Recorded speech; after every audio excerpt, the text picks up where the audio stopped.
Il est bientôt 14 h. Merci d'être avec nous sur BFM TV à la une de l'actualité. La contre-attaque d'Éric Coquerel sur BFM TV ce dimanche.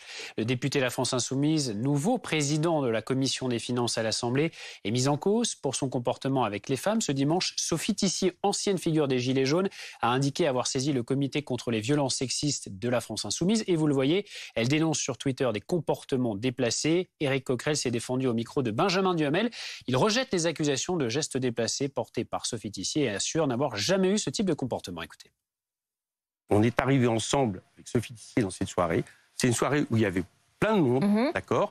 Il y a eu une soirée un peu, j'allais dire, comme dans des boîtes, etc. Je ne dis pas avoir dansé avec elle, mais ce que je nie absolument, c'est tout ce qui pourrait justement s'apparenter à des gestes déplacés, des gestes, on va dire, de drague agressive, même si vous voulez, et qui pourrait après, parce que c'est le seul témoignage aujourd'hui qui tout d'un coup sort maintenant, qui pourrait après valoir le fait que, ah bah oui, ma réputation est justifiée, tenez, il y en avait un. Eh bien, je vous dis que je l'ai contredit, les témoins les contredit, et elle, hier, dans Mediapart, puisqu'elle a rechangé d'avis, explique, je la cite là, ce n'était pas une agression, et si je n'avais pas souhaité saisir la cellule et les filles a posteriori, c'est que ce n'était pas suffisamment grave.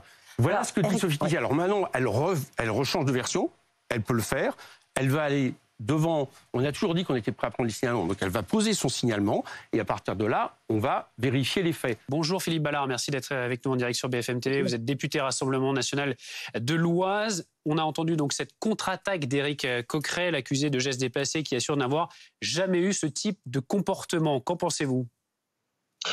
Que déjà toutes les violences faites aux femmes, alors je dis pas que c'était le cas dans ce dossier précis, mais c'est une bonne chose que enfin les langues se délient et que tout ça soit porté sur la place publique.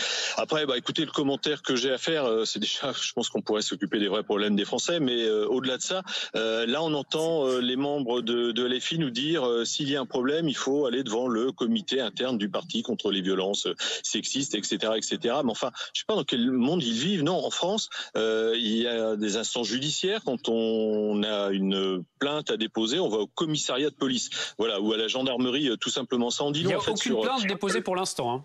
Non, on le précise, c'est important. Oui, non, absolument.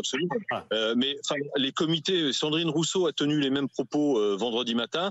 Il faut que les gens se retournent devant cette commission interne au parti. Mais enfin, ils sont dans leur bulle. Mais je crois que ça en dit long, encore une fois, sur le ressenti, ce que pense la France insoumise de nos instances, que ce soit judiciaire, que ce soit policière. L'autorité, en fait, ils n'aiment pas tellement. Donc, on a le sentiment qu'ils veulent régler leurs problèmes en interne, ça en dit long sur leur rapport avec l'autorité. La guerre en Ukraine à présent, avec ces violents combats qui se poursuivent, notamment à Lysychansk, dans l'est du pays. La Russie dit avoir conquis la ville et toute la région de Lougansk, selon le ministère russe de la Défense. Les détails d'Adrien Spiteri. À bord de leur véhicule, ces combattants tchétchènes célèbrent leur entrée dans la ville de Lysychansk. Sur ces images, des soldats brandissent des drapeaux devant des bâtiments en ruine. Une dernière vidéo dont la localité n'a pas été officiellement confirmée, mais le ministère russe de la Défense annonce aujourd'hui avoir entièrement conquis la ville ainsi que toute la région de Lougansk. Le ministre de la Défense, Sergueï Shoïgu, a informé Vladimir Poutine de la libération de la République populaire de Lougansk. Une information pas confirmée par Kiev. Ce matin, le gouverneur ukrainien de Lougansk reconnaissait toutefois l'avancée des troupes russes. Ils subissent des pertes importantes, mais ils avancent obstinément. Ils s'installent dans la ville, ainsi qu'à Vierno-Kamianka, et continuent de détruire les colonies. Depuis plusieurs jours, les combats s'intensifient dans la ville. Des combats qui ont fait de nombreuses victimes, comme cet homme touché par une explosion. Un obus est tombé juste devant ma maison, à quelques mètres. Ma voisine a été tuée. Cette femme, elle aussi évacuée, raconte avoir frôlé la mort. Dire que j'ai eu peur n'est pas assez. J'ai failli mourir. Après Severodonetsk, il y a quelques jours, la prise de Lysychansk permettrait à l'armée russe d'avancer ensuite vers Sloviansk et Kramatorsk à l'ouest, deux autres grandes villes de la région industrielle du Donbass que Moscou cherche à conquérir. On vous parle également ce dimanche du début des vacances pour les juilletistes et la délivrance pour ceux qui sont arrivés sur leur lieu de villégiature avec, on l'a vu, la guerre en Ukraine, le retour du Covid ou l'inflation. Le mot d'ordre est de décompresser. Pierre-Henri Holderbaum et Anna Guerre. Après plusieurs heures de route, c'est la délivrance. On vient d'arriver, la route est finie et on va s'installer. Une fois qu'on sera installé, les vacances pourront débuter. C'est avec le sourire que ces vacanciers sont accueillis par le directeur du camping.